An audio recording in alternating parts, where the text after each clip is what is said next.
Ready అన్న నమస్తే అన్న. ఇప్పుడు అఘోరి ఇష్యూలో మొదటి భార్య కూడా తెర మీదకి రావడం, ఆవిడ కూడా సంచలనంగా వ్యాఖ్యలు చేయడం ఎలా చూడాలి? ఖచ్చితంగా అన్న మొదటి భార్యతో కూడా మాట్లాడడానికి నేనైతే ట్రై చేస్తున్నా. మన మీడియా మిత్రులో మన ఫ్రెండ్ ఒక ఆయన ఉన్నాడు, ఛానల్ ఆయన. సో ఆయన దగ్గర అయితే ఆమె కాంటాక్ట్ నెంబర్ ఉంది. నేను ఒకసారి మనోడి దగ్గర కాంటాక్ట్ నెంబర్ తీసుకుని ఆమెది ఏంది అనేది కూడా నేను తెలుసుకోవాలి. ఖచ్చితంగా తెలుసుకుని నేను మీకైతే అప్డేట్ ఇస్తాను. అంటే నెక్స్ట్ ఇంకోటి ఏంటంటే ఆమె ఒక్కదే కాదు, ఈ వర్షన్ ఒక్కదే కాదు, ఇలాంటి వాళ్ళు ఎంతమంది ఉన్నారో, ఈడి చేతిలో బలైపోయిన వాళ్ళు ఎంతమంది ఉన్నారో ప్రతి ఒక్కరిని కూడా నేను బయటికి లాగుతా. ప్రతి ఒక్కరిని కూడా ఖచ్చితంగా మీ ఛానల్లో నేను ఖచ్చితంగా నేను చెప్తాను, టెలికాస్ట్ చేపిస్తాను అన్న. డెఫినెట్గా నేనైతే వదిలేదు లేదు. ఈ విషయంలో చాలా నేను స్టాండ్ తీసుకున్నా. ఎందుకంటే ఈ రోజులు ఎలా ఉన్నాయంటే సనాతన ధర్మం కాపాడాలని పవన్ కళ్యాణ్ గారు అక్కడ కష్టపడి సనాతన ధర్మం నిలబెట్టాలి అని కష్టపడుతుంటే ఈ నా కొడుకు వచ్చి సనాతన ధర్మాన్ని మొత్తం సర్వనాశనం చేశాడు. ఎందుకంటే ఒక అఘోరీలు అన్న హిందూయిజం అన్న ఒక నమ్మకం ఉండేది. వీడు చేసిన ఈ ఏదో పని వల్ల ఈ అమ్మ వీళ్ళంతా ఇంతే అన్న ఒక బ్యాడ్ ఒపీనియన్ తెప్పించాడు.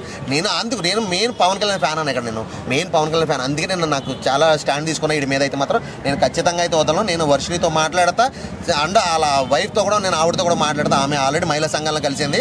సో ఆమెతో కూడా నేను మాట్లాడి ఖచ్చితంగా మీకైతే నేను ప్రతి ఒక్కరికి కూడా అప్డేట్ ఇస్తాను. డెఫినెట్. ఇప్పుడు ఆవిడ ఫస్ట్ వైఫ్ అయినా అసలుకి, లేదంటే అది ఫేకా?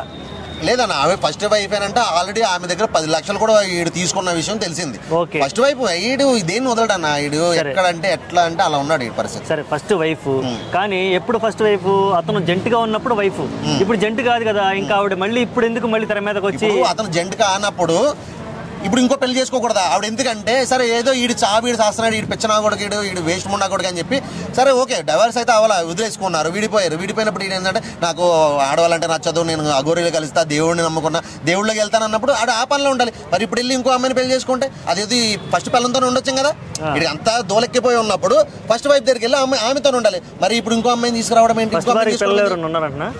ఏ అన్న అవన్నీ ఇంకా మనకు తెలియదు. నేను అవన్నీ కూడా కనుక్కుంటా ఖచ్చితంగా. ఆవిడతో అయితే మాట్లాడి ఆమె పిల్లలు ఉన్నారా, ఎప్పుడు పెళ్ళి అయింది, ఎన్ని రోజులు, అసలు ఈడు ఏం చేసాడు అన్నీ కనుక్కుంటా. ఆడు ఇప్పటికే అంటున్నాడు ఆడ లక్షణాలని ఏవి లేవు అన్నాడు. మొత్తం మొగోడాడు. కేవలం వాడికి ఏంటంటే డబ్బు మీద ఆశతో గుర్తు కట్ చేయించుకున్నాడే తప్ప వేరేది ఏమీ లేదు, భక్తి లేదు, ఏమీ లేదు. ఆడలో ఏ రోజు భక్తి కనిపించింది? ఏ రోజు ఓం భీమ్ క్రీమ్ క్రోమ్ అంటాడు. అర్ధరాత్రులు 12 గంటలకు క్రోమ్లో వీడియోలు చూసి నా కొడుకాడు. ఆడ గురించి అసలు భక్తి లేదు, ఆడ దగ్గర మంత్రాలు లేవు, ఈ తంత్రాలు లేవు, ఏం లేవు. బీరు బాటిల్ ఉంటాయి, పెట్రోల్ ఉంటాయి, డ్రగ్స్ ఉంటాయి, గంజాయిలు ఉంటాయి ఆడ కారులో, ఇంకేముంటాయి ఆడ దగ్గర. ఆ పుర్రులు ఒకటి తెచ్చుకున్నాడు, ప్లాస్టిక్ పుర్రులు ఎక్కడి నుంచి సంపాదించాడు అవి కూడా నిజమైన అఘోరీలు అట్లా ఉంటారా? కారు నిండా స్టిక్కరింగ్ లేనిది, వాడేంది, వాడు గెటప్ ఏంది, వాడు అఘోరీ కాదురా అని ఫస్ట్ వీడియో కాడి నుంచి నేను చెప్తానే ఉన్నాను. సో ఇప్పుడు తెలిసింది ప్రతి ఒక్కరు కూడా, ఇప్పుడు తెలిసింది. ఇద్దరైనా మోసపోయింది, ఇంకెవరు లేదన్న. ఖచ్చితంగా నాకు తెలిసి ఇంకో 5-10 మంది వరకు ఉన్నా కూడా ఆశ్చర్యపడక్కలేదు. ఈ ట్రాప్ లో పడ్డ వాళ్ళు ఖచ్చితంగా ఉంటారు. వాళ్ళందరూ కూడా నేను బయటికి లాగుతా. ప్రతి ఒక్కరికి కూడా ఖచ్చితంగా అప్డేట్ ఇస్తాను. మన ఛానల్లో కూడా నేను అప్డేట్ ఇస్తాను, అండ్ ఈ ఛానల్లో కూడా అప్డేట్ ఇస్తాను. ఓకే.